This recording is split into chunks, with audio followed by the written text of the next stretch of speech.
Let us step softly into a time before clocks, before the humming of ports and airplanes, when this island was only a whisper between seas.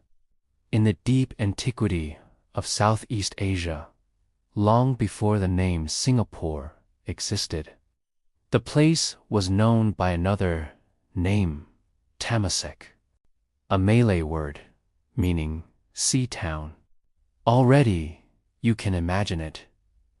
The warm salt air, the glimmering horizon, boats drifting lazily with their sails patched from journeys long and far. In the hush of history's earliest pages, Temasek was a settlement touched by tides, sitting along the natural pathways where traders moved between the Indian Ocean and the South China Sea. In these first centuries, the island was not alone, but part of a vast web of connections.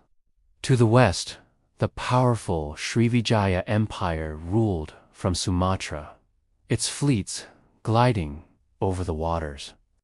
Their influence touched the shores of Temasek, bringing with them Buddhist monks, shimmering textiles, and the sound of Sanskrit prayers carried on the breeze. To the north and east, Chinese merchants navigated their junks along maritime silk routes, pausing at harbors like Temasek to barter silks for spices, porcelain for ivory, stories for stories. The earliest written record we have of Singapore comes from the 14th century, when the Chinese traveler Wang Diwan described Temasek as a bustling port, lively and full of foreign visitors. He wrote of its wealth, but also of dangers. For pirates lurked in the straits, and the sea could shift from friend to foe in the span of an hour. But Temasek's story begins even earlier, woven with threads of myth. Legends say that in the late 13th century, a prince from Palembang, Sangnila Utama, ventured across the sea. His ship tossed upon the waters until he landed on the shores of Temasek. As he explored the sandy beach, he claimed to see a creature majestic, fierce, unlike any other he had known. To him, it looked like a lion. Taking this as a sign of destiny, he renamed the island Singapura. From the Sanskrit words Simha, meaning lion, and Pura, meaning city, the Lion City. Though lions never roamed these tropic lands, the vision planted a powerful image that endured through centuries, a symbol of strength, courage, and sovereignty. Even today, the Merlion statue at Marina Bay recalls this myth, half fish, half lion, gazing toward the waters where ships still pass. For centuries after, Singapura was both a stage and a prize in the dramas of regional power. In the 14th century, it rose as a fortified port, drawing merchants from China, Siam, India, and beyond. Archaeological finds Chinese porcelain shards, glass beads, gold ornaments still lie beneath the soil. Quiet testimonies to these vibrant exchanges.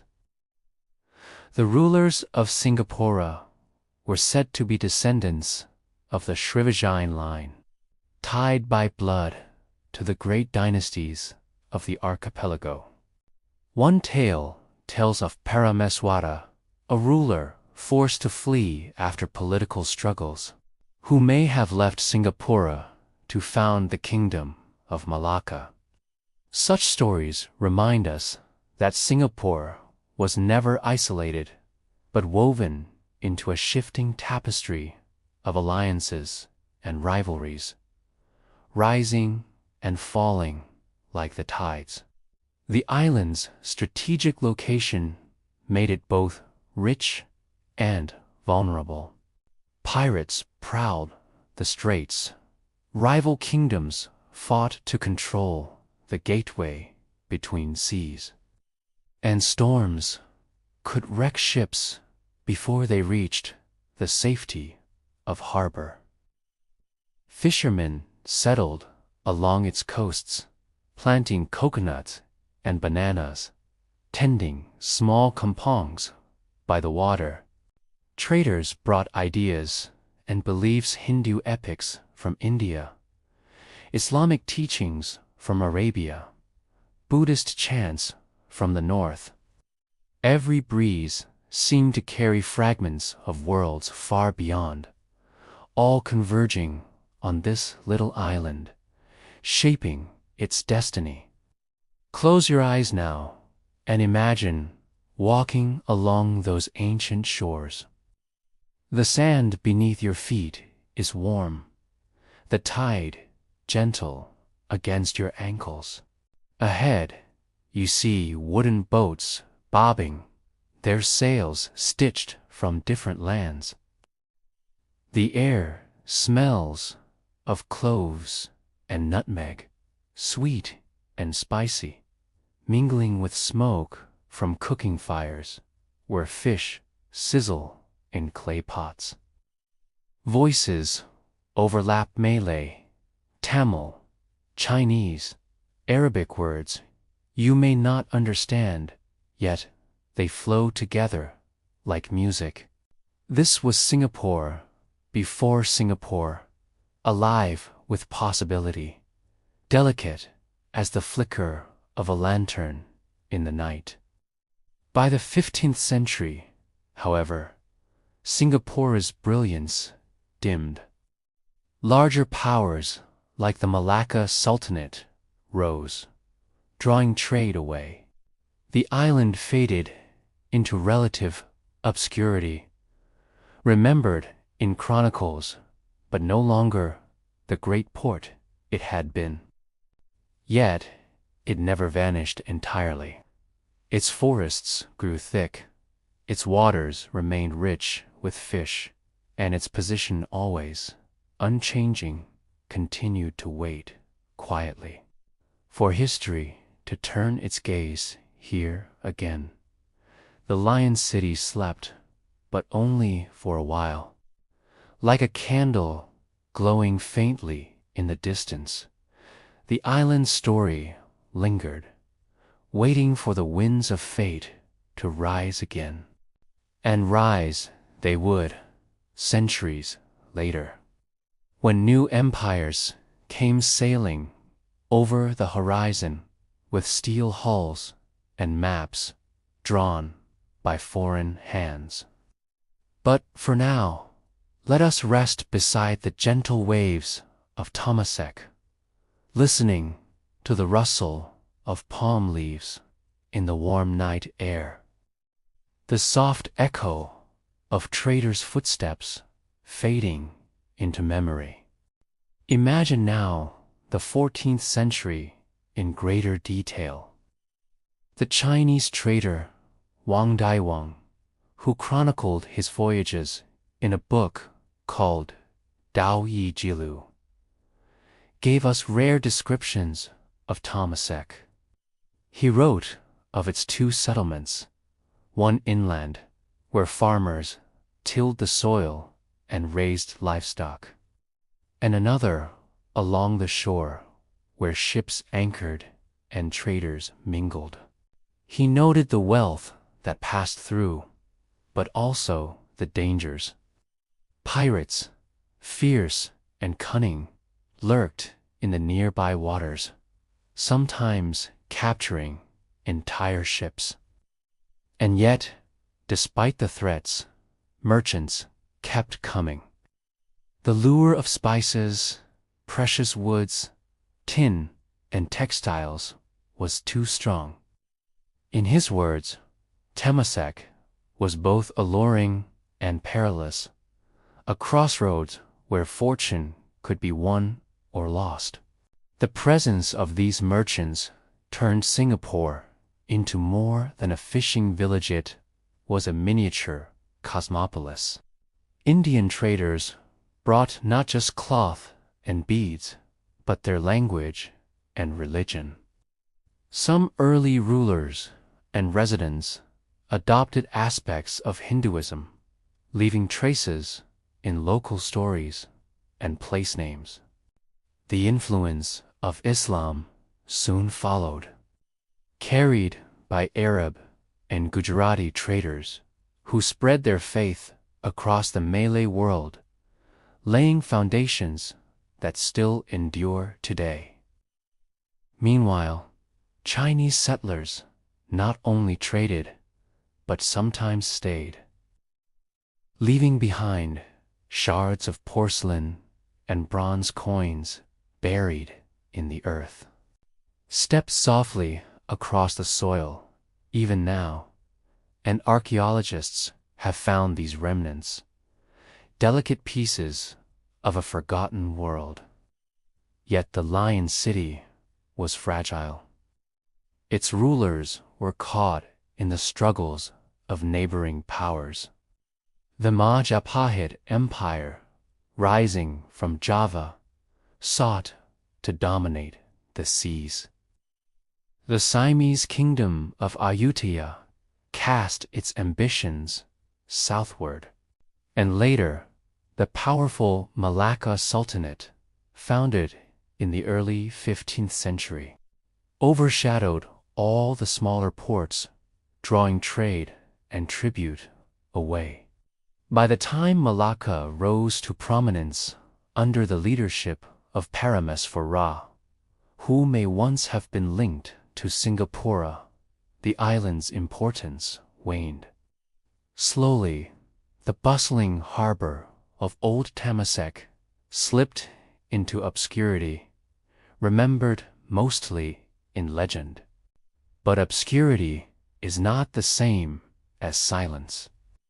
Though Singapore no longer shone as a jewel of trade, it was never truly empty. Fishermen continued to live along its coasts, their houses raised on stilts above the water, canoes pulled onto the sand. The jungle thickened inland, alive with birds and monkeys, its canopy swaying gently in the monsoon rains. The straits still whispered with the passage of ships, for geography never forgets its destiny. The Straits of Singapore remained a natural gateway, and sailors continued to glance at the island as they passed. Centuries rolled on like the slow drift of clouds. By the 16th century, the Portuguese had arrived in Southeast Asia, fierce with their cannons and ambitions. They conquered Malacca in 1511, seizing control of the vital spice routes. For a time, Singapore remained only a shadow on their maps, a place mentioned but not held.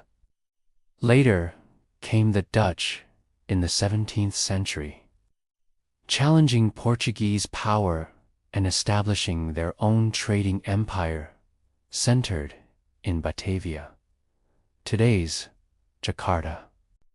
The Dutch, too, regarded Singapore as a minor point, overshadowed by their fortified ports elsewhere. And so the Lion City lingered, quiet, forgotten by great empires, but never erased. Still, even in quietness, stories unfolded. Local Malays continued their lives, tending to coconut groves, fishing with nets cast under moonlight, The island was said to shelter Orang Lot, the people of the sea, nomadic seafarers who roamed the straits in small boats, guiding traders, raiding ships, and maintaining an intimate knowledge of the waters. To them, the island was not forgotten. It was a home, a refuge, and a node in their maritime world. As centuries passed, European maps began to sketch Singapore with sharper lines, even if they did not yet build upon it. By the 18th century, as the currents of global trade quickened, whispers of Singapore's location began to stir again. The British, expanding through the East India Company, sought secure harbors to anchor their ships in the long voyage between India and China. Malacca, held by the Dutch, was closed to them. Penang had been taken as a base, but more was needed. Eyes turned toward the small island at the tip of the Malay Peninsula, perfectly placed, overlooked by rivals, waiting like a candlewick, ready to be lit. Picture, if you will, the island on the eve of its transformation. The year is 1818. Dense forests cloak the land.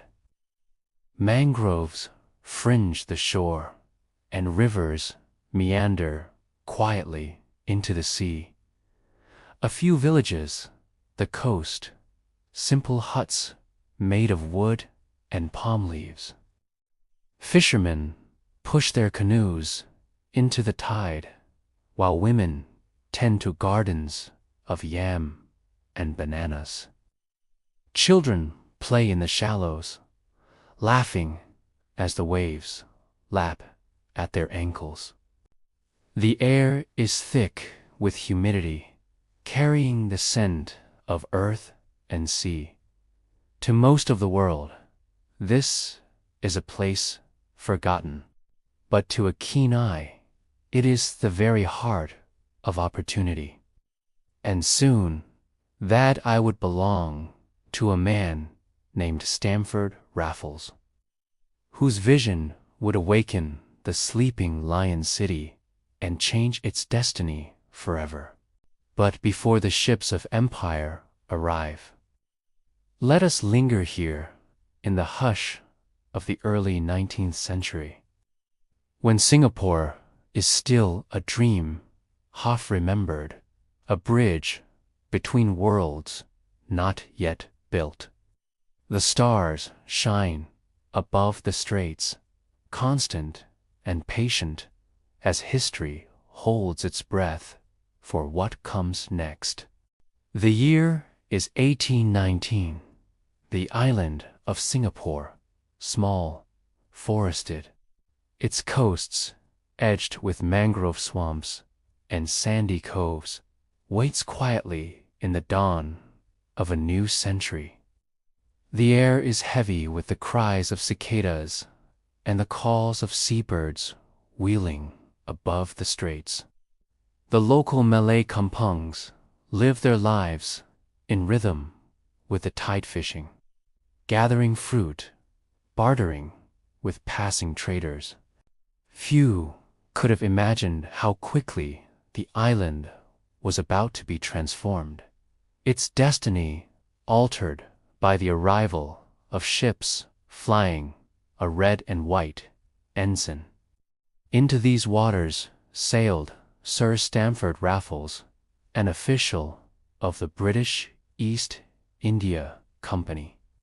He had been stationed in Java during the Napoleonic Wars, and he knew the shifting politics of Southeast Asia well. With the Dutch securing dominance in the region, Raffles sought a foothold for the British, a harbor that could be free, open, and strategically placed on the path between India and China. He looked at the map and saw what others had overlooked: Singapore, resting at the southern tip of the Malay Peninsula, commanding the narrow straits through which countless ships had to pass. Raffles arrived with a small fleet, stepping ashore in January 1819. What he found was not an empty wilderness, but a small settlement ruled under the shadow of the Johor Sultanate. At that time, the Sultanate itself was divided and weakened, its throne contested between rival claimants. Raffles, quick and shrewd, saw an opportunity. He negotiated with local leaders, including Temenggung Abdul Rahman, a noble of Johor who resided on the island, and with a young prince named Hussein Shah, who claimed the title of Sultan of Johor, but lived in exile. By recognizing Hussein Shah as the rightful ruler, Raffles secured the legitimacy he needed. In return, he obtained the right to establish a British trading post on the island. Imagine the scene: under the shade of tall palms, with the sea glittering nearby, treaties were signed. Sheets of parchment bore the ink that would change the course of Singapore's history. The date was February 6, 1819, the official founding of modern Singapore. Raffles declared it a free port open to merchants of all nations without the heavy taxes that burdened neighboring ports. This simple decision, visionary in its foresight, would draw thousands to the island within years, transforming a quiet fishing village into a bustling hub of global trade. At first, the settlement was modest. Wooden huts rose along the riverbank.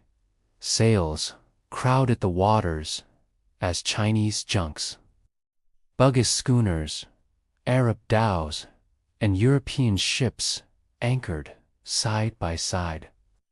The Singapore River became the lifeline of the new colony, its mouth alive with loading and unloading. Onshore, makeshift godowns, warehouses stored goods in piles: silken tea, tin and pepper, opium and cotton. Traders arrived from China, India, the Malay archipelago, and beyond, drawn by the promise of opportunity, by the dream of profit in a place where restrictions fell away like old chains. The growth was astonishing. Within just a year, thousands had arrived. By 1821, the settlement held about 5,000 inhabitants: Chinese, coolies, Indian sepoys, Malay fishermen, Arab traders, European administrators. A polyglot town, alive with clashing voices and mingling aromas: incense from temples, spices frying in iron pans, tobacco smoke drifting above wooden verandas. Streets were little more than dirt tracks, often muddied by rain, yet life pulsed through them with vibrant energy. Raffles himself, however, was not to remain long. He envisioned Singapore as more than a trading post. He dreamed of an orderly colony, with divisions by ethnic groups, with gardens and institutions to civilize and uplift. He drafted plans for a town divided into quarters: Chinese to the south, Malays and Arabs near the river mouth, Europeans on higher ground, Indians in their own district. This racial segregation reflected colonial attitudes of the time, but it also shaped the patterns of the city for generations to come. In 1822, he laid down the Raffles town plan, creating a grid of streets and regulating land use. His hand was everywhere, from banning slavery and cockfighting to introducing rules for trade. But Raffles' health was failing. After several short stays in Singapore, he departed for good in 1823, never to return. He died 3 years later in England at the age of 44, yet his brief vision lived on. The settlement he had planted took root with remarkable vigor. In 1824, through the Anglo-Dutch Treaty, the Dutch formally withdrew their claim to Singapore, recognizing it as a British possession in exchange for other territories. The same year, the island was ceded in perpetuity to the British East India Company. Singapore's fate was sealed. It would never again be just a sleepy fishing village. Picture the transformation now. The 1820s fade into the 1830s. The jungle recedes, replaced by rows of shophouses. Their plaster walls, painted in soft pastels, their narrow fronts opening into bustling workshops and stores. The clang of hammers rings from shipyards, while rickshaws creak over unpaved roads. At the port, the variety of goods dazzles the eye. Sacks of rice stacked beside porcelain jars, crates of tea balanced atop barrels of opium, rolls of cloth unrolled in the sun. Sailors from every nation stroll the streets, some carrying baskets of exotic fruit, others ducking into opium dens or tea houses, seeking brief respite.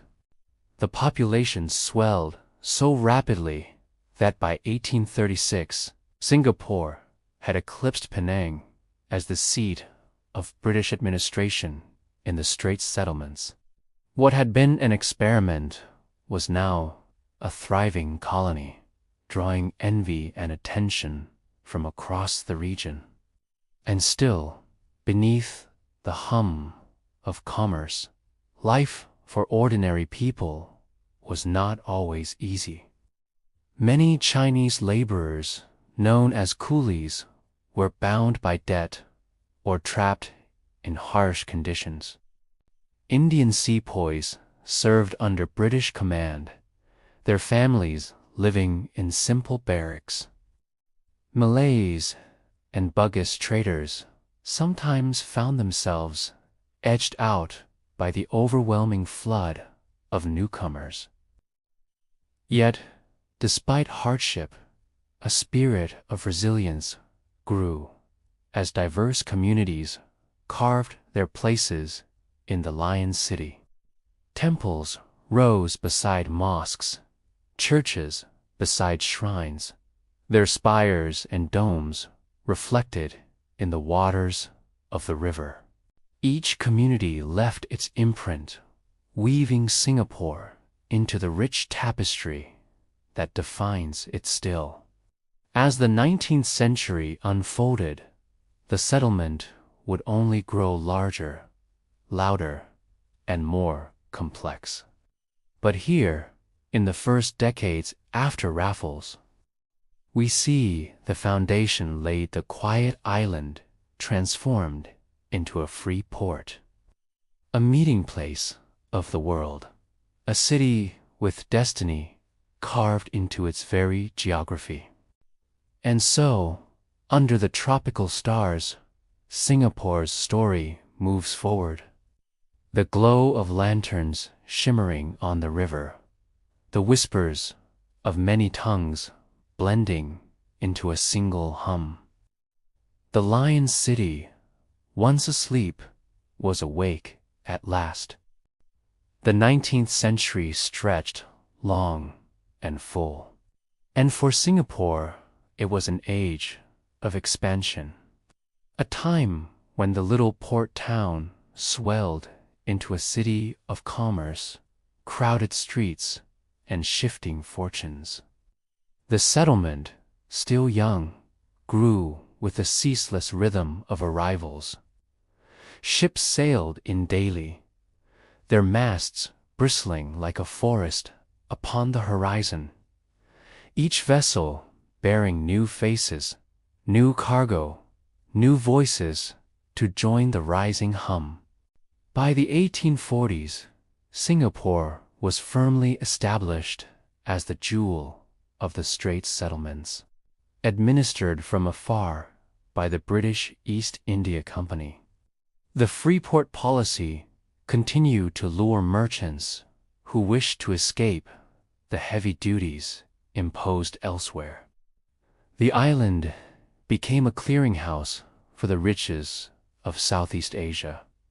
Spices from the Moluccas, tin from the Malay Peninsula, pepper from Sarawak, Gambir from Johor. From the west came opium and cotton. From the east came silk and porcelain. All converged here at the mouth of the Singapore River, where sampans clustered like water beetles around the larger junks and European ships.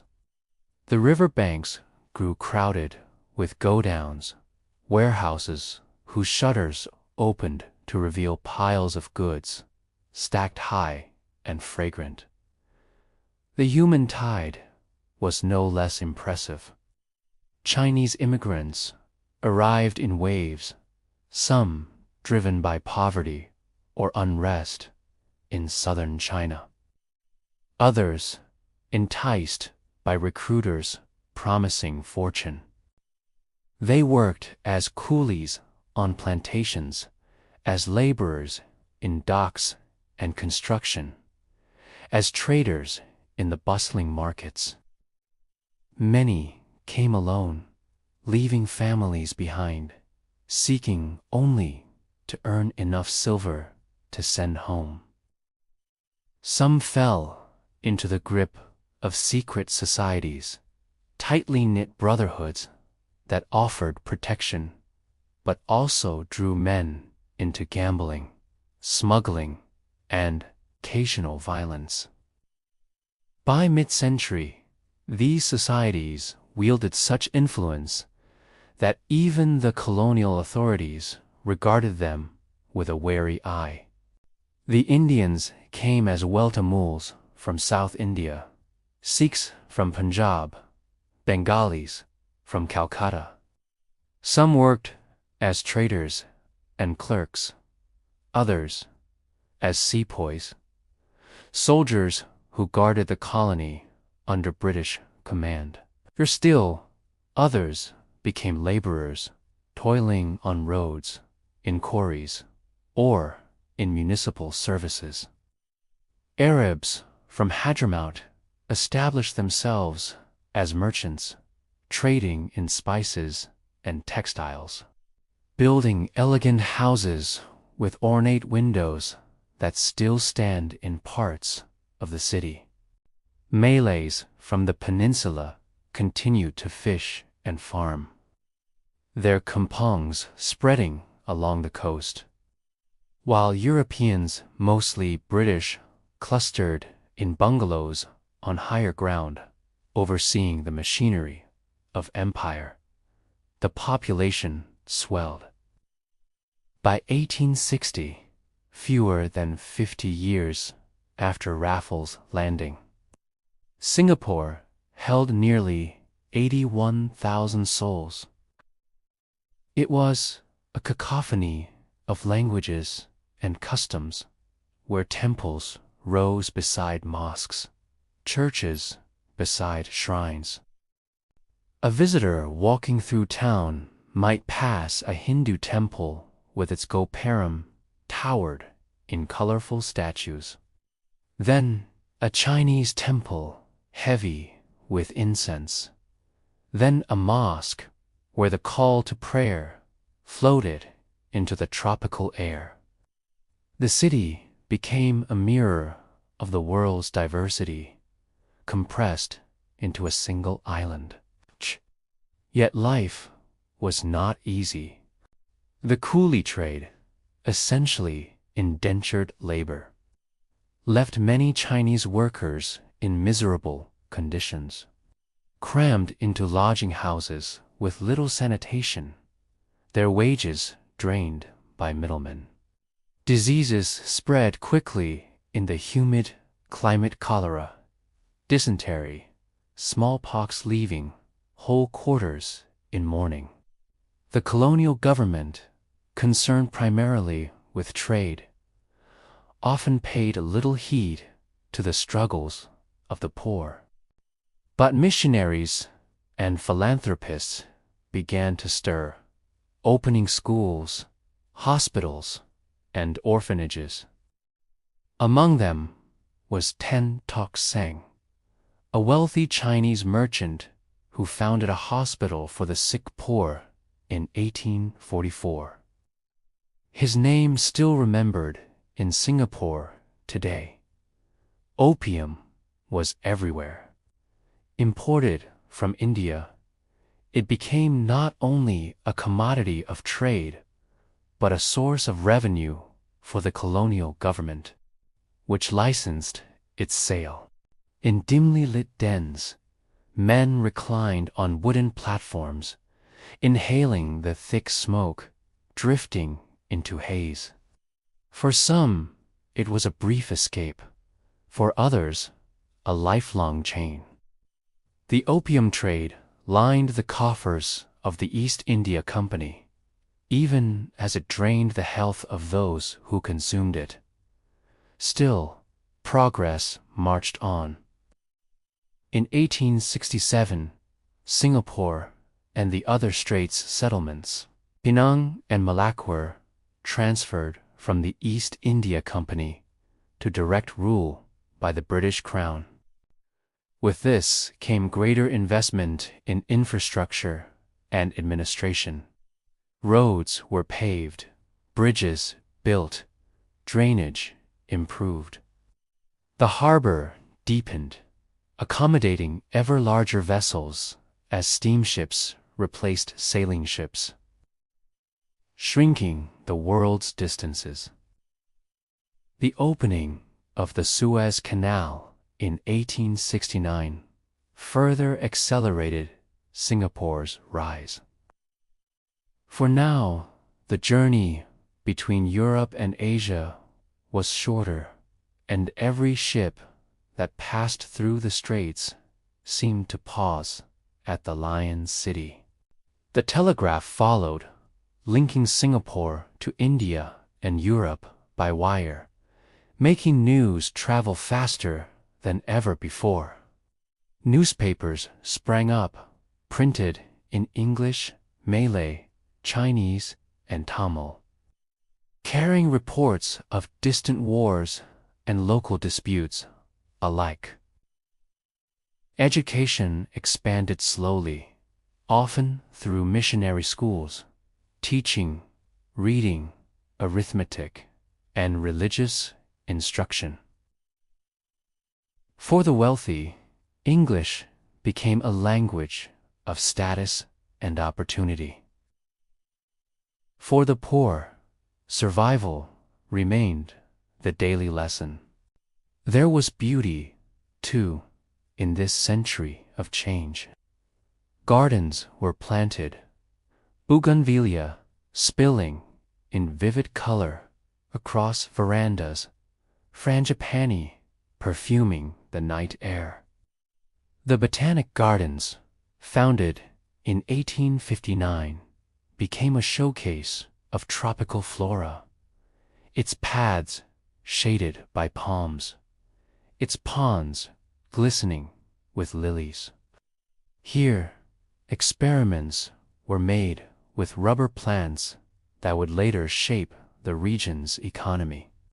In kampongs, festivals brought bursts of music and colored dragon dances at Chinese New Year, lights strung for Hari Raya, offerings set afloat during Thaipusam. Even amid hardship, life shimmered with resilience, each community holding fast to traditions while adapting to the swirl around them. By the century's end, Singapore was no longer just a colonial outpost. It was a metropolis of the tropics, one of the busiest ports in the world.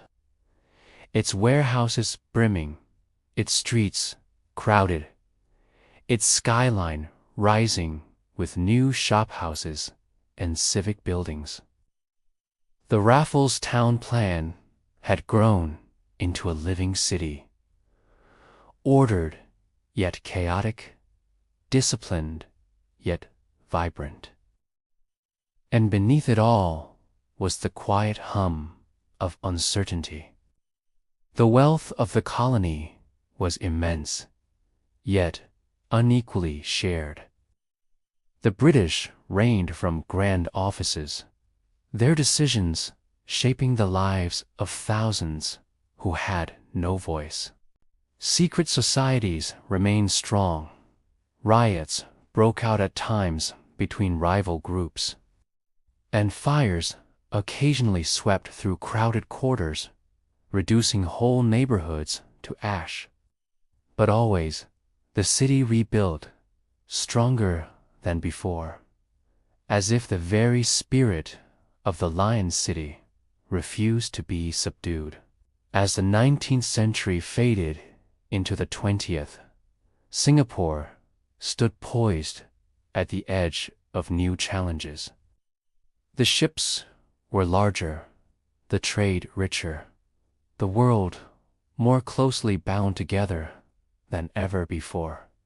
Yet shadows loomed.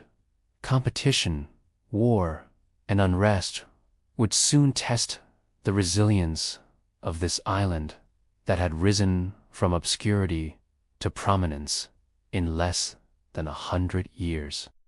And so the lanterns of the 19th century burned softly in memory, illuminating a city that grew from a fishing village into a crossroads of empire, a place where cultures converged and destinies entwined.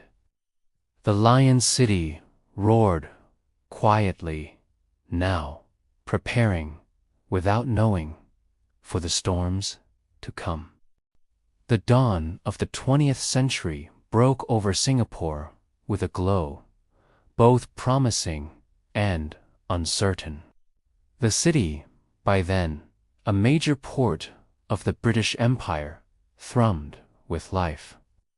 Steamships chugged into the harbor, their stacks puffing smoke into the humid air. Trains clattered along new rails, carrying goods from dock to warehouse. Streets bustled with rickshaws and carriages, hawkers' cries mixing with the clang of hammers and the chatter of many tongues. The colony was richer than ever, its population surpassing 200,000 by 1901. An intricate mosaic of Chinese, Malay, Indian, Arab, Eurasian, and European communities. At the heart of this prosperity was the Singapore River, still crowded with sampans ferrying goods from ships to shore. Shophouses leaned shoulder to shoulder, their upper floors packed with families, their ground floors alive with commerce dealers, spice sellers, carpenters, opium dens, tea houses. Along the esplanade, colonial officials strolled in white suits, their pith helmets shading them from the sun.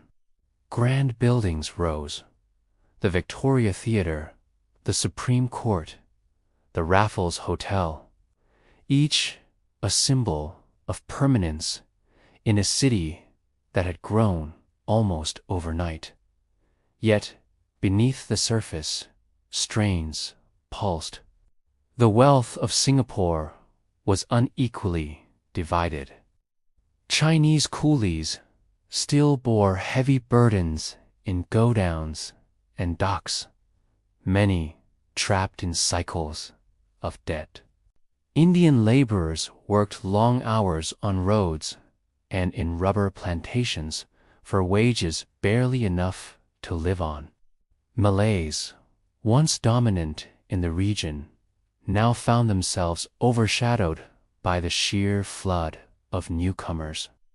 The colonial government, though efficient in trade, remained distant from the struggles of its subjects. Its gaze turned more toward imperial strategy than local welfare. This strategy became ever more important as global tensions rose. Singapore's location at the very throat of the Malacca Strait made it the linchpin of Britain's power in Asia. By the 1920s, the British conceived a bold plan to turn Singapore into the Gibraltar of the East, a fortress capable of defending the empire's holdings from any threat, particularly from the rising power of Japan. The plan was ambitious. A massive naval base was constructed at Sembawang, completed in 1938 after years of work. It boasted the largest dry dock in the world outside Europe, oil storage tanks, heavy guns pointed seaward, and facilities to host the Royal Navy's mightiest ships. To the British, this was reassurance. Singapore would stand impregnable, a bastion of empire in the tropics. But even as steel and concrete rose, disquiet stirred among the people. The 1920s and 1930s were decades of social change. Labor movements gained strength as workers protested poor conditions and low wages. The Hockley bus riots, the Sepoy Mutiny of 1915, and other disturbances revealed simmering unrest. Newspapers carried not only colonial proclamations, but also nationalist writings, spreading ideas from India, China, and the wider world. The currents of independence and revolution that swept across Asia lapped at Singapore's shores. Still, daily life went on. Children crowded into missionary schools, learning arithmetic, English, and scripture. Festivals lit the streets. Chinese New Year with its lion dances, Hari Raya with feasts in kampungs, Deepavali with lamps glowing against the night. In kampungs, women pounded rice in wooden mortar, the rhythm echoing into the humid dusk. In Chinatown, stalls spilled onto narrow alleys, lanterns swaying above the crowd. At the Raffles Hotel, jazz bands played for expatriates sipping cocktails. Singapore was a place of many worlds, overlapping, vibrant, and uneasy, strong, yet fragile. The fragility revealed itself with brutal clarity in 1941. The world had plunged into war.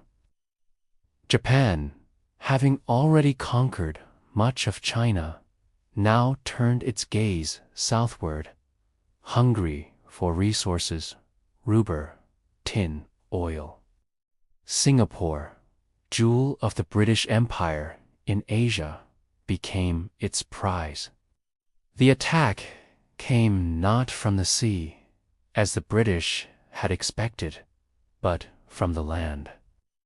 In December 1941, Japanese forces swept down through Malaya with astonishing speed, defeating British and Commonwealth troops in battle after battle.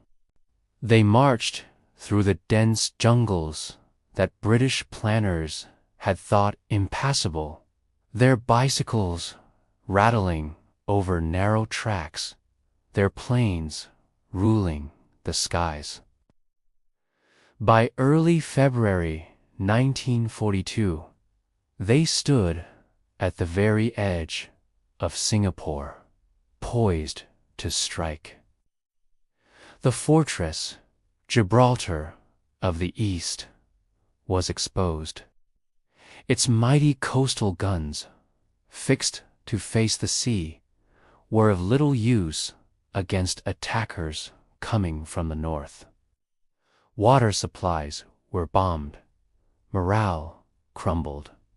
On February 15, 1942, after a week of fierce fighting, Lieutenant General Arthur Percival surrendered Singapore to the Japanese.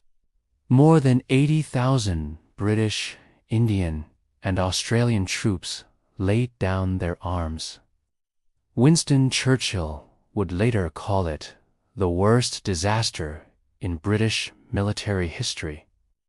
The fall of Singapore plunged the island into darkness. The Japanese occupation, which lasted 3.5 years, was a time of fear, hunger, and cruelty. The island was renamed Sianan, too, Light of the South, but for its people, it was a time of shadow. The occupation began with terror. The Suk Ching massacre saw thousands of Chinese men rounded up, suspected of anti-Japanese sentiments, and executed in remote beaches and quarries. Whole families lived in fear, whispering of disappearances, of footsteps in the night. Food was scarce. Ration cards, distributed with meager allowances of rice and sweet potatoes. Inflation soared, currency lost value, and malnutrition spread. Yet, amid fear, resilience endured. People found ways to survive. Women grew vegetables in small plots. Children scavenged for firewood. Some joined resistance movements, passing information to guerrillas in the Malayan jungles, risking their lives for a hope of freedom.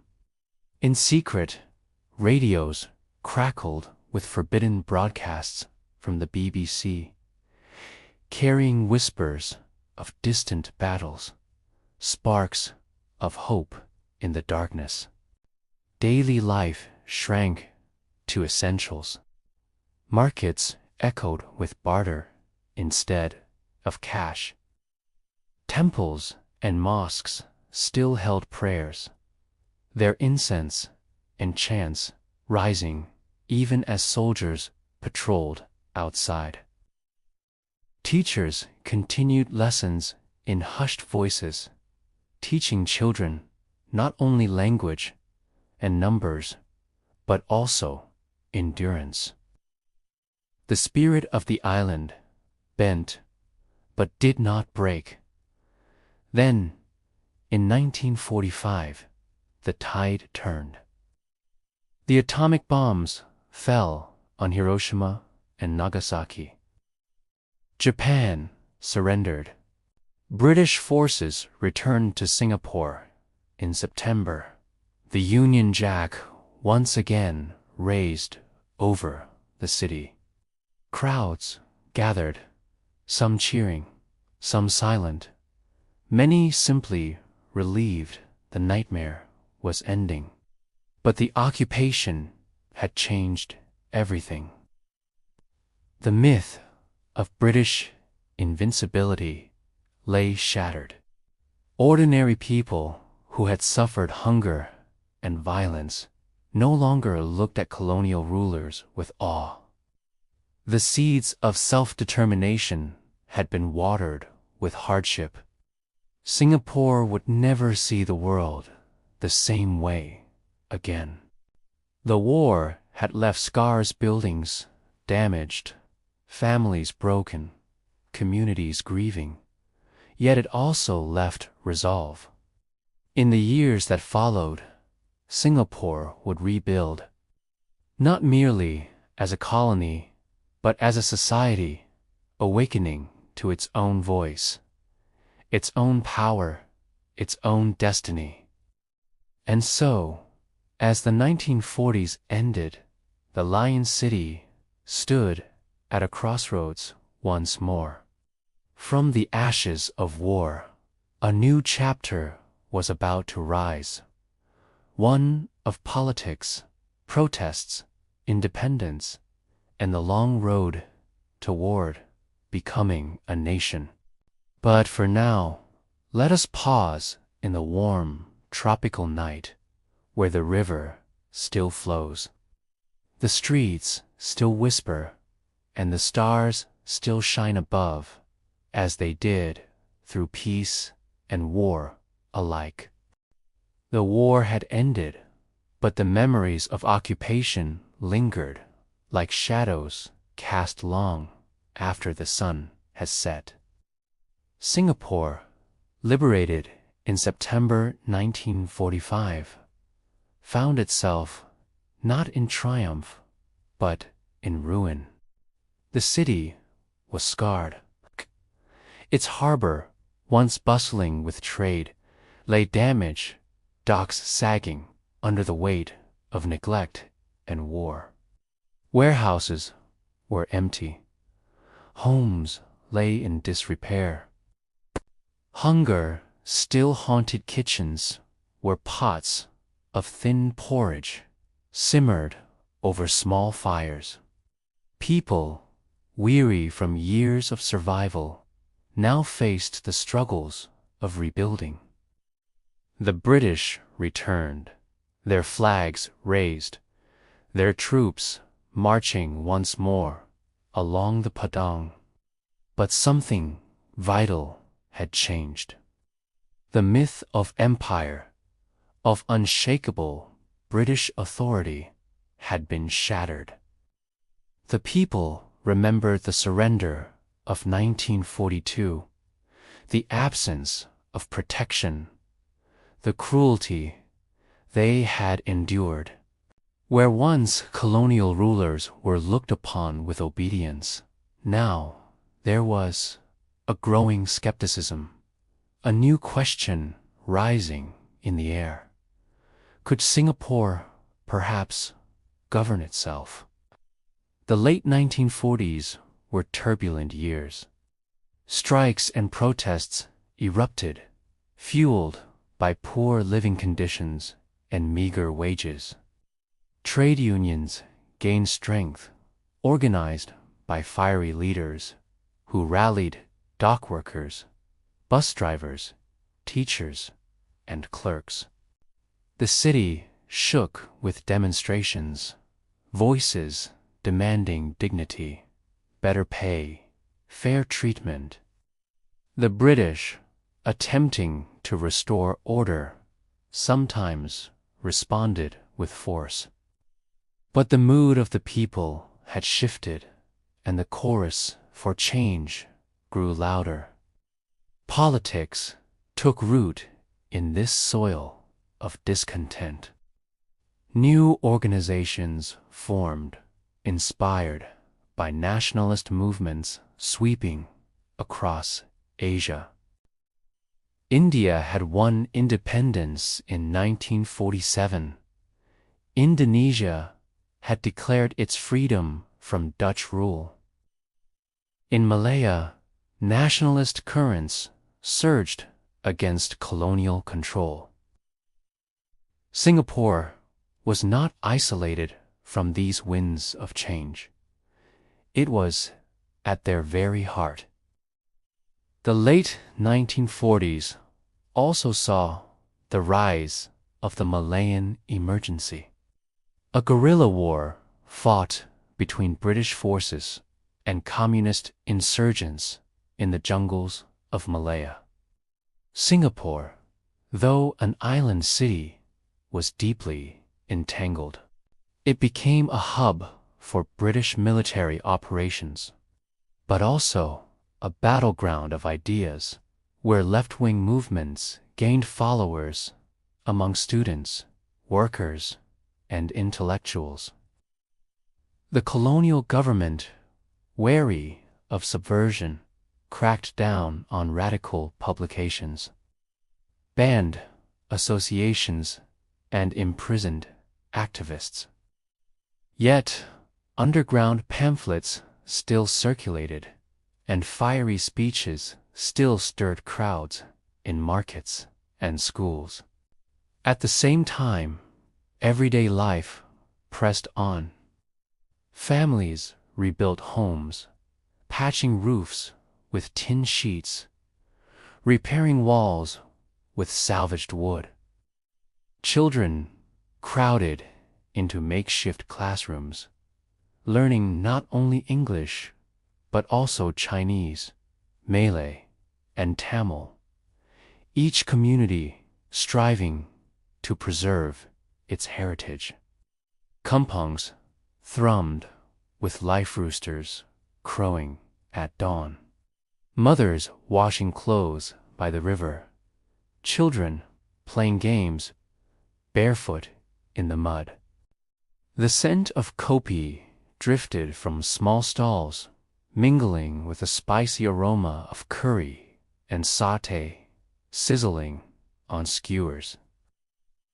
Even amid political storms, Singapore's soul found warmth in food, in laughter, in the closeness of community. By the early 1950s, the demand for political reform could no longer be ignored. The British introduced limited self-government, allowing for elections to the Legislative Council. It was a small step, but it opened the door to something larger. New parties emerged, their banners colorful, their speeches impassioned. Among them was the People's Action Party (PAP), founded in 1954 by a group of young lawyers, journalists, and activists, men and women who would one day shape the destiny of the island. At their forefront was a sharp, determined figure, Lee Kuan Yew. Lee, educated in Cambridge, spoke with clarity and conviction. He understood the language of the British, but also the struggles of the common people. He worked tirelessly to build alliances with trade unions, with Chinese-speaking communities, with the young and restless who wanted change. The PAP's message was simple, yet powerful. Singaporeans must chart their own future. The mid-1950s became a stage for rising passions.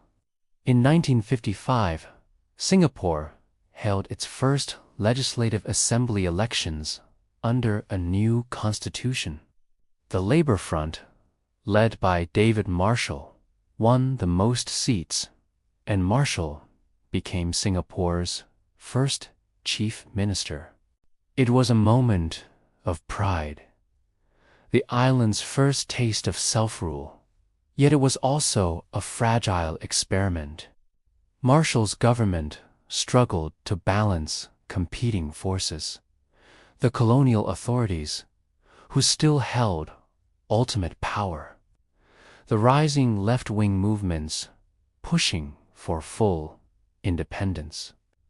And the realities of governing a city still recovering from war. Unrest continued to flare. The Hockley bus riots of 1955 saw striking workers clash with police, the streets echoing with shouts, stones, and gunfire. Students joined the protests, chanting for justice, their faces filled with determination. The riots left blood on the pavement, a stark reminder of how deep the anger ran. David Marshall, unable to secure full self-government from the British, resigned in 1956. He was succeeded by Lim Yu Hock, a tougher leader who cracked down hard on leftist movements, banning organizations, closing schools, arresting activists. His actions won the approval of the British, but alienated many Singaporeans. Still, his measures convinced London that Singapore was ready for a greater self-rule. In 1959, history turned a decisive page. A new constitution granted Singapore internal self-government, with control over all matters except defense and foreign affairs. Elections were held, and the PAP swept to victory, winning 43 of 51 seats. Lee Kuan Yew became Prime Minister, the youngest in Singapore's history. Crowds filled the streets, waving flags, cheering, tears of pride glistening in the humid air. At last, Singaporeans had their own government, their own leaders, their own voice. The new government faced monumental tasks. Housing was scarce, with hundreds of thousands living in overcrowded compounds, vulnerable to fire and disease. Jobs were uncertain, industries limited, poverty widespread. The city needed schools, hospitals, clean water, sanitation. The PAP government moved swiftly. The Housing and Development Board (HDB) was established in 1960, launching an ambitious plan to build affordable flats. Within years, concrete blocks rose where wooden huts once stood, offering families not just shelter, but dignity. Education expanded, with new schools teaching children in English, Malay, Chinese, and Tamil, preparing a generation for the modern world. Industrial estates were planned, attracting factories that would provide jobs. Yet even as Singapore took its first steps toward transformation, the question of its larger destiny loomed. Could it stand alone as a tiny island with no natural resources, no hinterland, no army of its own? Or must it join with its neighbors in a broader union to share strength and prosperity? The answer in those early 1960s seemed clear. Singapore would seek merger with Malaya, together forming a greater nation. It was a bold dream, yet one fraught with challenges. For unity is never simple, and the threads of history often knot themselves in unexpected ways.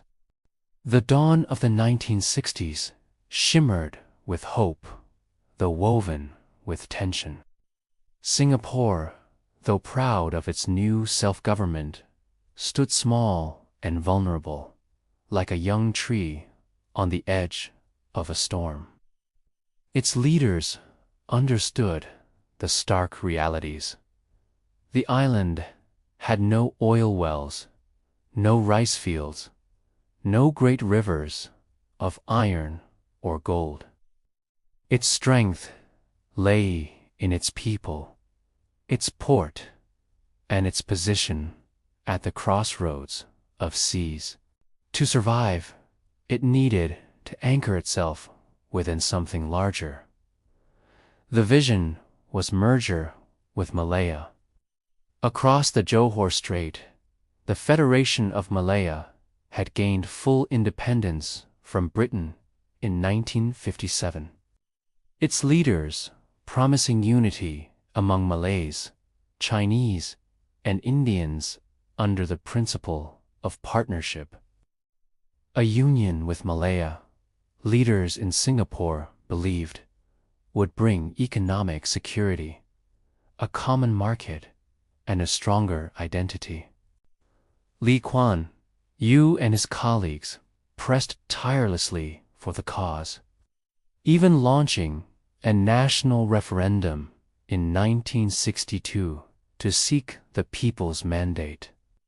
The referendum offered not a choice of independence or merger, but of how merger should take shape.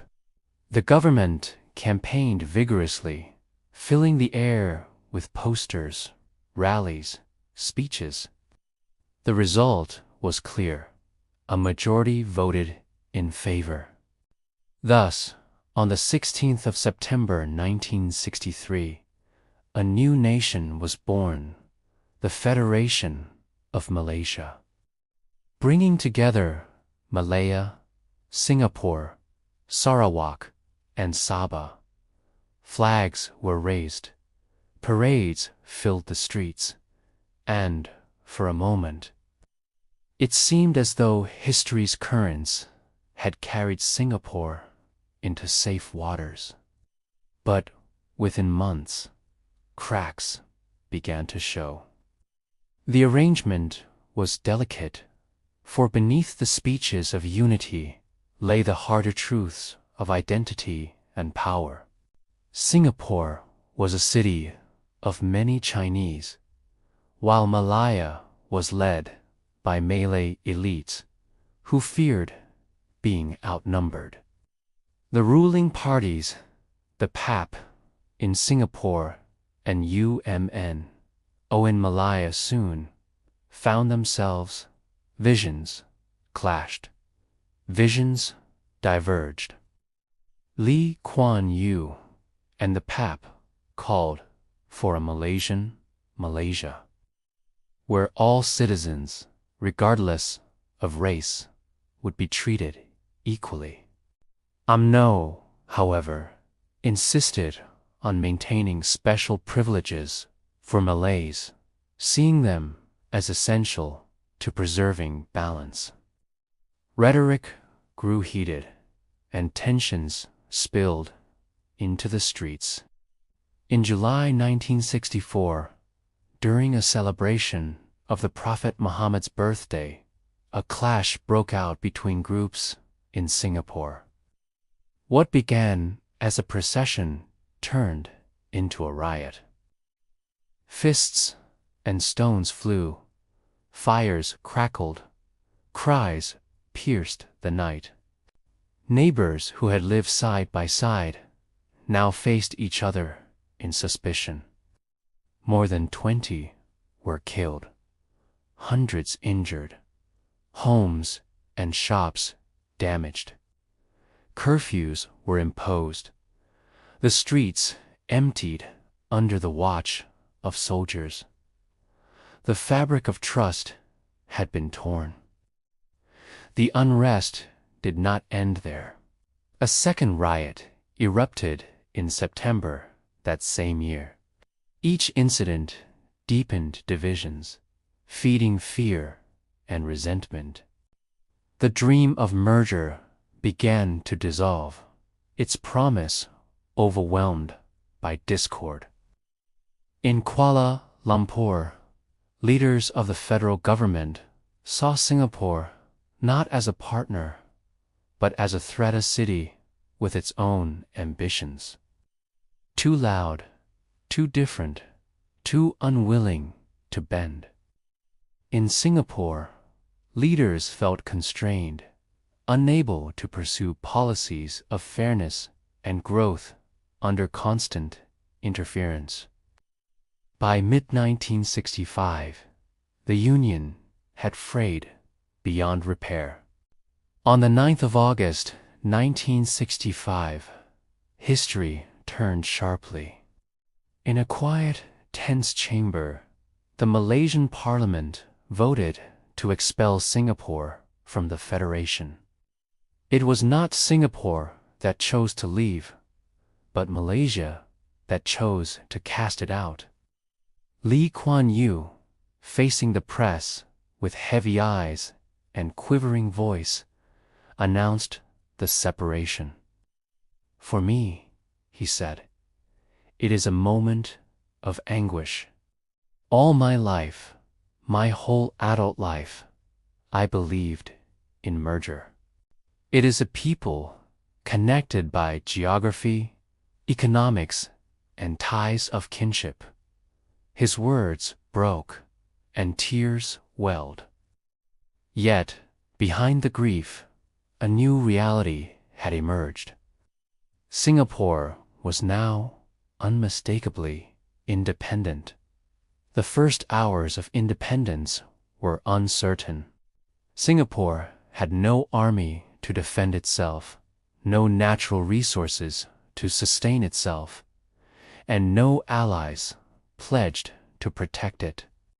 The world, in 1965, was divided by the Cold War, with superpowers vying for influence. Around Singapore, neighbors eyed the tiny state with skepticism.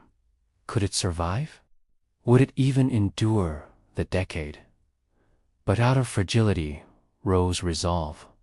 Independence, though forced, became the crucible in which a new national identity was forged.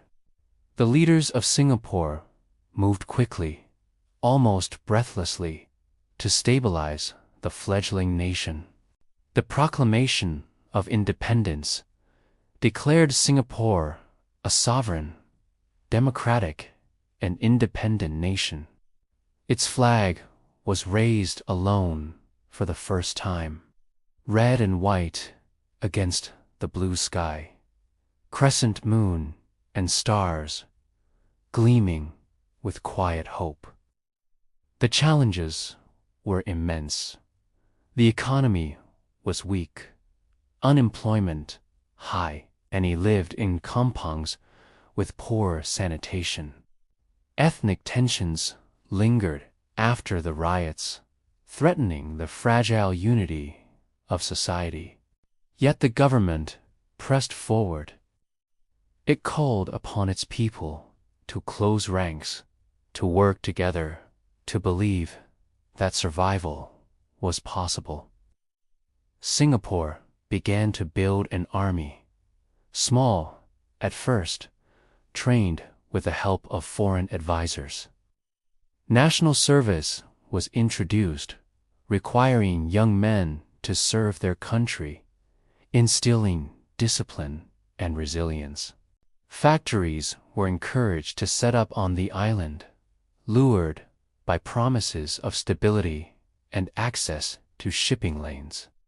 Education was expanded, English promoted as a common language to bridge communities, while Malay was enshrined as the national language, a nod to history and geography.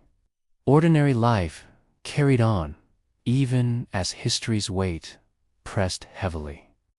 Children studied in classrooms where fans whirred overhead, their pencils scratching unlined paper.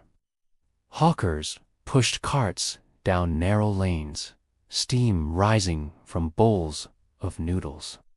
Mothers carried groceries from wet markets, the scent of fish and herbs clinging to their baskets.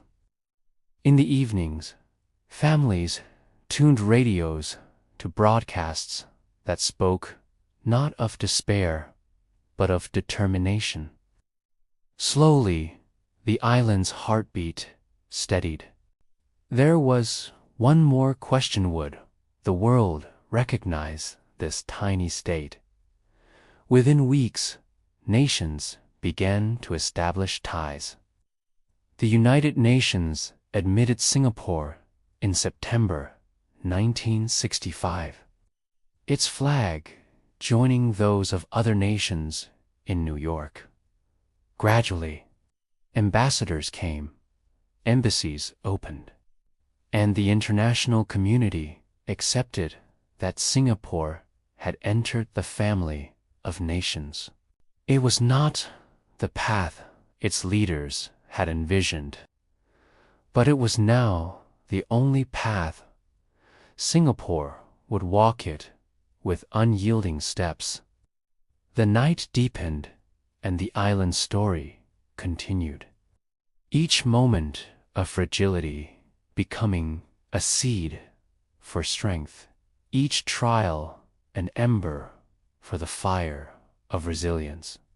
The year 1965 was not only the beginning of independence, but the opening of an urgent chapter of survival. Singapore's leaders spoke plainly. There would be no luxury of delay, no time for hesitation. Every day was a test of whether the island could endure as a sovereign state. Yet in the stillness of its nights, among the lantern-lit corridors of shophouses and the salty air of its harbors, a quiet determination grew, whispering that from hardship might come renewal. The first task was security. Singapore's independence came without its own defense forces, leaving it exposed in a region where turbulence was common. Memories of the Japanese invasion were still raw, and the threat of communism spreading through Vietnam, Malaya, and beyond hovered like a shadow. Within weeks of separation, the government set in motion a system of national service. Announced in 1967, every young man would train, serve, and guard his homeland. For some families, the news was met with worry, but for others, it was a call to pride. Soldiers trained in borrowed uniforms, sometimes with wooden rifles, before proper equipment arrived. Gradually, with help from Israel and other partners, a disciplined, modern defense force began to take shape. Even as security was built, the greater challenge lay in livelihoods. Nearly 14% of Singapore's people were unemployed in 1965. Factories were few, mostly small workshops. The docks bustled with trade, but trade alone could not feed a growing population. To survive, Singapore needed industry-steady work that could employ thousands, anchor the economy, and give families hope. Here, the island's leaders embarked on an ambitious experiment. They invited foreign companies to set up factories in Singapore, offering stability, infrastructure, and access to Asian markets. Some doubted it would work. Others feared that outside firms would exploit the nation. Yet, the experiment took root.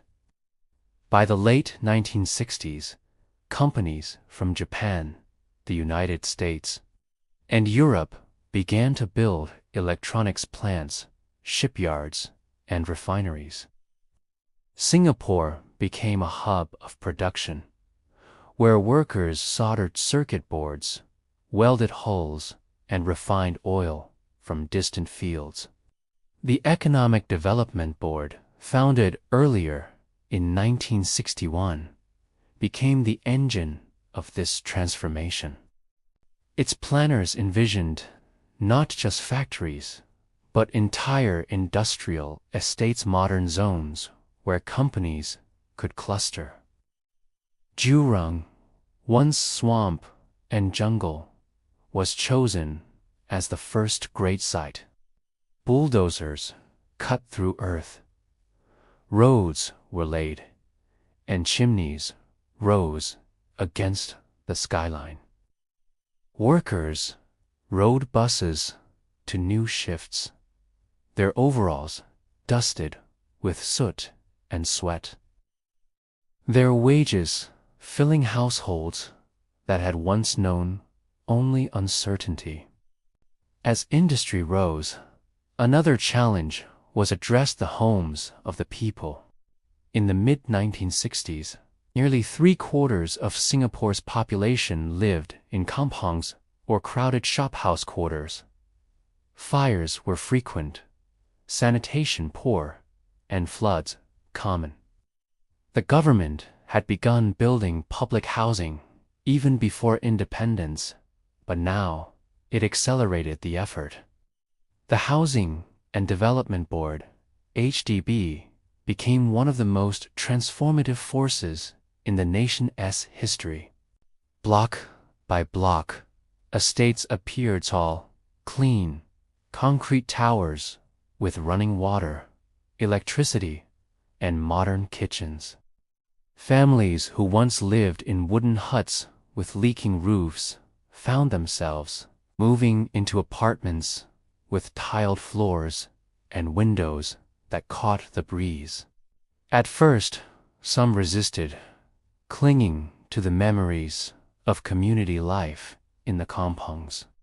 The gardens, the chickens, the open fields where children played. Yet over time, the estates developed their own rhythms: playgrounds, markets, schools, and void decks beneath the buildings where weddings, funerals, and gatherings took place. By the early 1970s, tens of thousands had been rehoused, and Singapore's skyline began to change from a sprawl of kampongs into a forest of modern blocks. To unite a society once divided by language and suspicion, education was reshaped. English was chosen as the main working language, not to erase heritage, but to provide a common bridge among Chinese, Malay, Indian, and others. At the same time, mother tongues were preserved in schools, honoring the cultural roots of each community.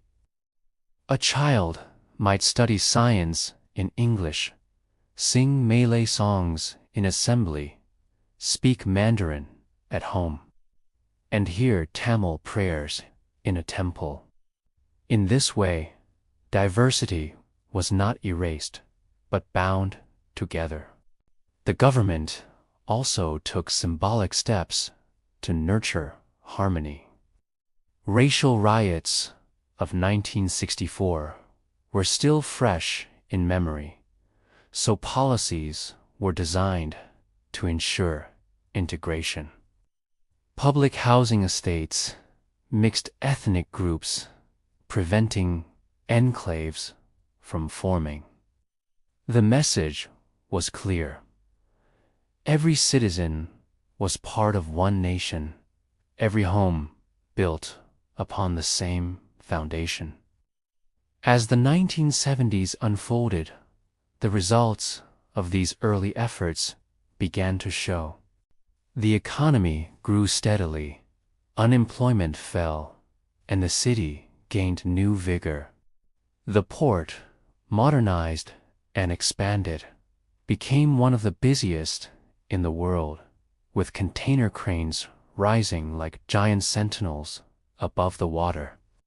Ships from every ocean stopped here, unloading goods that filled warehouses and shops, while carrying away Singapore's own exports of electronics, textiles, and refined oil. Daily life reflected the transformation. Streets that had once been lined with hawker carts became tidier, with food centers built to house vendors in clean, organized spaces. Students in white uniforms filled classrooms, their mornings beginning with the national anthem and pledge, their afternoons filled with homework. Factories clattered with the sound of machines, buses groaned along new roads, and the air buzzed with the hum of possibility. Yet the government's approach was not without firmness. Discipline and order were emphasized, sometimes with strict laws that outsiders found unusual. Littering, vandalism, and even chewing gum were discouraged or banned. Campaigns promoted courtesy, cleanliness, and family planning. For some, these rules seemed heavy-handed, but for many citizens, they provided structure and stability in uncertain times. By the late 1970s, Singapore's progress was undeniable. Literacy rates rose, incomes climbed, and poverty receded. Still, challenges remained. The world was shifting. All shocks shook the global economy, and competition in manufacturing grew fiercer. But the foundations had been laid. A nation that in 1965 had seemed fragile, its people housed, employed, and united. The nights of the 1970s were filled with a different kind of sound, the hum of ceiling fans in HDB flats, the chatter of families gathered around television sets watching black and white dramas, the laughter of children playing in courtyards beneath high-rise towers.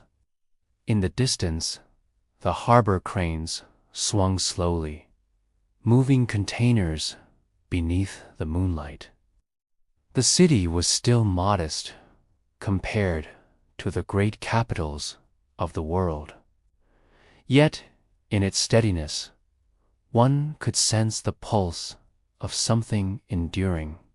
The story of Singapore had entered a new rhythm, no longer merely about survival, but about shaping a society that could thrive, secure in its place among nations. And though the challenges of the future loomed, the spirit of resilience, once fragile, now burned with quiet strength. By the dawn of the 1980s, Singapore had already proven the skeptics wrong. It was no longer merely a fragile outpost, but a functioning, vibrant city-state with its people largely housed, its economy growing and its stability secured. Yet its leaders knew that the world did not stand still. Factories and shipyards, though still strong, might not sustain the island forever. Technology was racing forward. Globalization was expanding, and competition was tightening. To remain ahead, Singapore would need to climb higher, to shift from labor-intensive work toward knowledge, finance, and global services. Thus began an era of bold transformation. Economic planners mapped out new strategies, envisioning Singapore not only as a port of trade and production, but as a sophisticated hub for banking, telecommunications, and advanced industries. Incentives were offered for high-tech firms to set up laboratories and research facilities. Soon, the island that once assembled radios and garments was producing semiconductors, pharmaceuticals, and precision instruments. At the same time, the government sought to make Singapore a global financial center. Banking regulations were streamlined, infrastructure for international finance was built, and trust in Singapore's stability attracted capital from around the world. Glass towers began to rise in the city center, their reflective surfaces glinting beneath the equatorial sun. Within them, offices hummed with the work of traders, bankers, and accountants.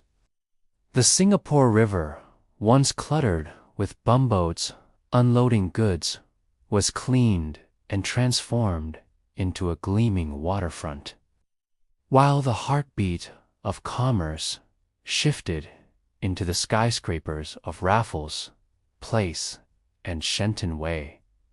Urban life changed accordingly. The city's skyline grew taller, dotted with high-rises that reached into the clouds.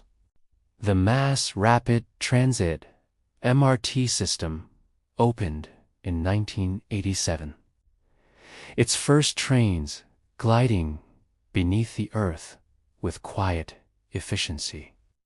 For the first time, thousands of commuters descended into clean, air-conditioned stations, traveling swiftly across the island.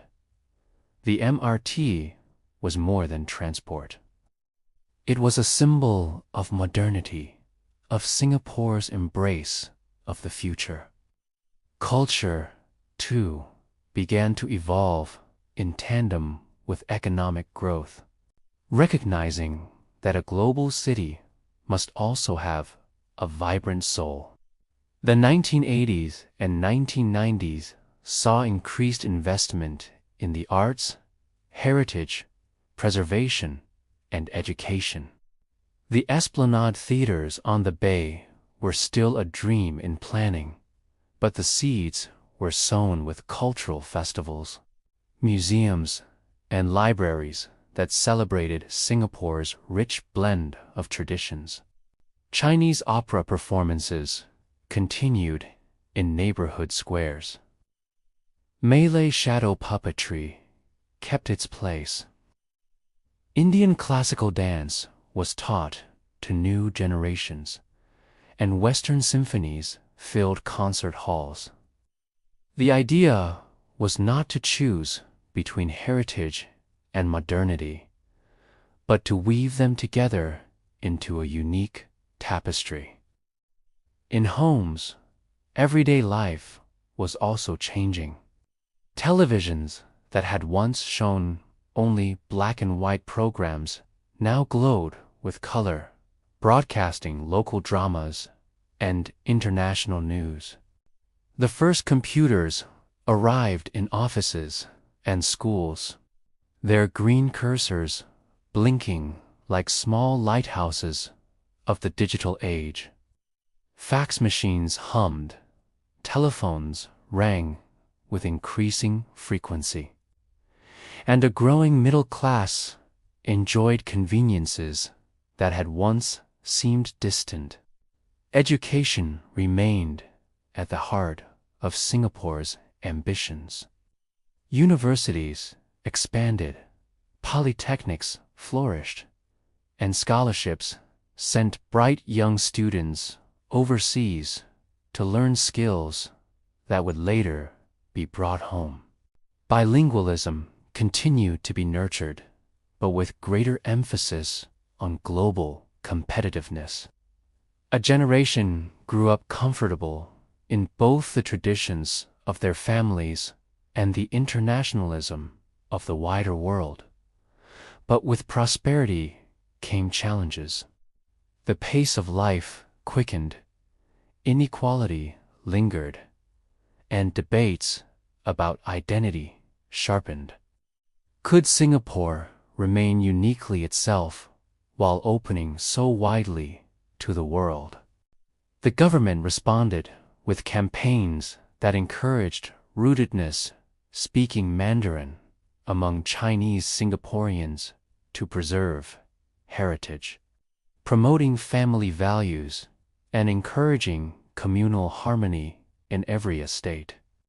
Policies were designed to ensure that modernization did not erase the bonds of tradition. The 1980s also brought moments of trial. Recessions struck, triggered by global downturns, and jobs were at risk. Yet, through careful planning and swift adjustment, Singapore weathered the storms, emerging each time stronger. During these years, another pillar of the economization took flight. Changi Airport, opened in 1981, quickly gained fame as one of the finest in the world. With efficient runways, lush gardens, and seamless service, it became more than an airport, it was a gateway. A symbol of how Singapore wished to present itself to travelers, orderly, welcoming, and forward-looking.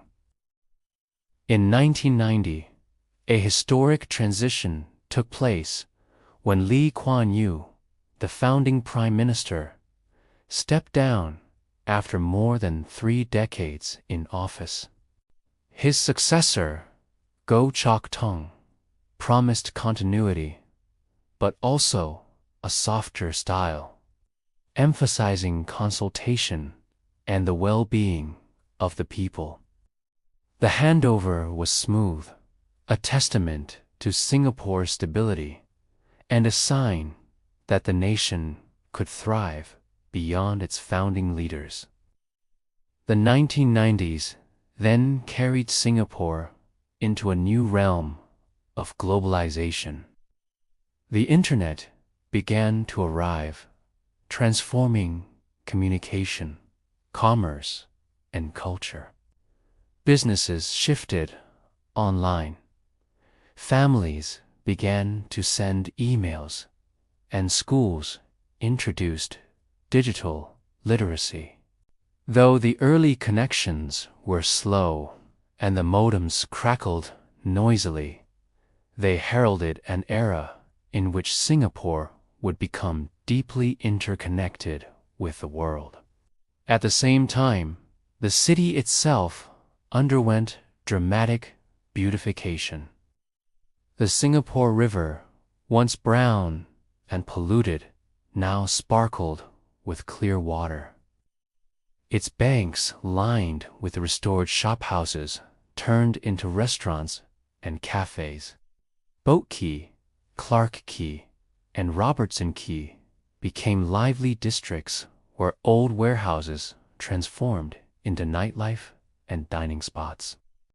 It was as though the city had reinvented not just its economy, but its very face. Tourism flourished, supported by landmarks Old and Nutha Botanical Gardens, Sentosa Island, Little India, Chinatown, and Kampong Glam, each offering visitors a glimpse of Singapore's history and diversity. Luxury hotels rose beside colonial relics, and conferences filled convention centers. The small island became a crossroads not only of trade, but of people, culture, and ideas. The spirit of the 1990s was one of confidence. Singapore, once anxious about its survival, now walked with assurance, its passport powerful, its economy admired, its governance studied. Yet humility remained, for the nation knew how fragile success could be. Campaigns against complacency were common, urging citizens to remain vigilant, adaptable, and disciplined. In neighborhoods, life retained its warmth despite the rapid progress. Wet markets bustled with vendors selling fresh fish, vegetables, and spices. Hawker centers served steaming bowls of laksa, plates of chicken, rice, and cups of kopi. Children cycled through HDB estates. Grandmothers gathered to chat. And the void decks beneath housing blocks continued to host weddings, wakes, and community events. The sense of kampong spirit, though reshaped, endured. By the close of the 1990s, Singapore had become something extraordinary. A nation with no natural resources, no hinterland, and no certainty of survival, now standing among the world's most advanced economies. Its skyline gleamed with glass and steel. Its schools nurtured a new generation. Its industries spanned from finance to biotechnology. And in its quiet nights, beneath the glow of city lights reflected on the harbor, one could feel both pride in how far the nation had come and anticipation of what lay ahead in the new millennium. As the year 2000 dawned, Singapore stepped into the 21st century with both anticipation and caution. The world was shifting quickly, shaped by the digital revolution, globalization, and the currents of geopolitics. For Singapore, the challenge was no longer mere survival, but adaptation, keeping its place among the world's leading cities, ensuring that its prosperity was both sustainable and inclusive. The 2000s began with an emphasis on knowledge and innovation. The government unveiled plans to transform the island into a global city for the arts, education, and science. Investments in biotechnology, pharmaceuticals, and advanced electronics deepened, while research hubs such as Biopolis and Fusionopolis rose in the One North District.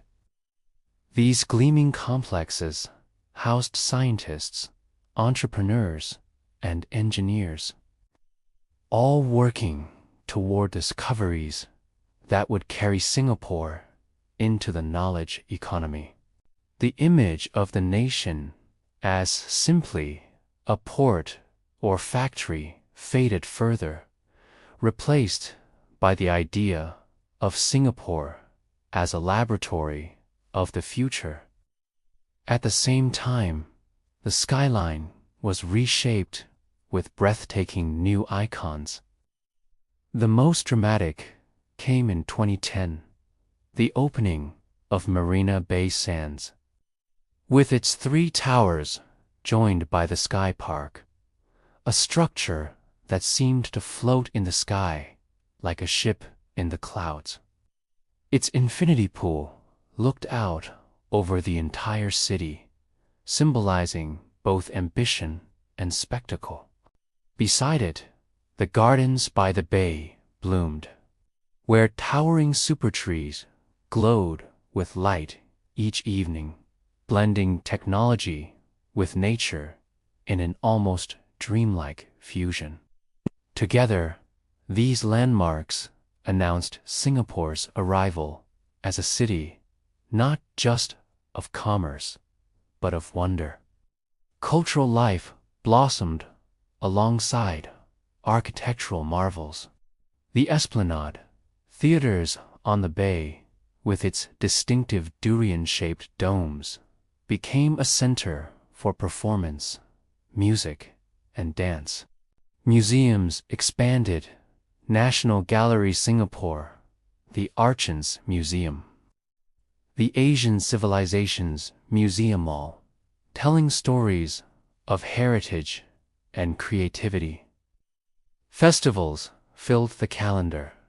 Chinese New Year with its lion dances, Hari Raya, Idul Fitri with open houses, Deepavali with Little India illuminated in brilliant colors, and Christmas light-ups along Orchard Road. The harmony of diverse traditions continued to be celebrated, now on a larger and more international stage. Yet progress was not without trials. The 2003 SARS outbreak tested the resilience of the nation. Fear spread quickly. Hospitals overflowed, and masks covered faces. But Singapore responded with discipline, transparency, and collective will, emerging with systems of public health preparedness that would later serve it in future crises. The memory of those anxious months remained a lesson in vigilance. Economically, the 2008 global financial crisis sent tremors through the island, but swift measures helped soften the blow. By 2010, recovery was underway, and Singapore continued to attract investment, talent, and tourism. It was during these years that the nation also made a bold bet on integrated resorts, introducing regulated casinos as part of Marina Bay Sands and Resorts World Sentosa.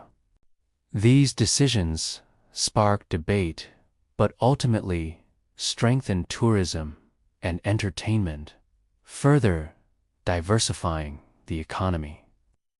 Socially, the 2000s and 2010s were years of greater openness and conversation. A new generation, more educated and globally connected, expressed its views through the internet and social media. Debates on housing, wages, inequality, and identity grew louder, reflecting both confidence and complexity in the maturing society. The government, in turn, began to embrace more consultation, launching national conversations and encouraging citizens to share their visions for the future. Amid these discussions, Singapore faced questions of identity. Was it Asian or global? Traditional or modern? Rooted or cosmopolitan? The answer, gently woven through the decades, was always both. Mosques, temples, and churches stood within walking distance of one another. Hawker stalls sold the same beloved dishes: chicken rice, nasi lemak, Prativan, as Michelin-starred restaurants gained fame. The coexistence of old and new became Singapore's quiet strength. The late 2010s brought moments of pride on the global stage. In 2015, the nation celebrated its 50th anniversary of independence G50 with parades, exhibitions, and reflections on a journey from kampong to global city. That same year, however, brought mourning as the nation bid farewell to Lee Kuan Yew, the founding father, who passed away in March. Crowds lined the streets in silence as his cortege passed.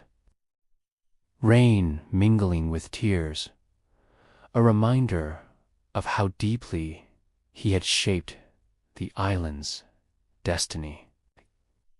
In 2018, Singapore hosted the historic summit between U.S. President Donald Trump and North Korean leader Kim Jong-un. The eyes of the world turned to the island, which once again fulfilled its role as a neutral and trusted meeting place. Then came the 2020s, bringing a new trial with the COVID-19 pandemic.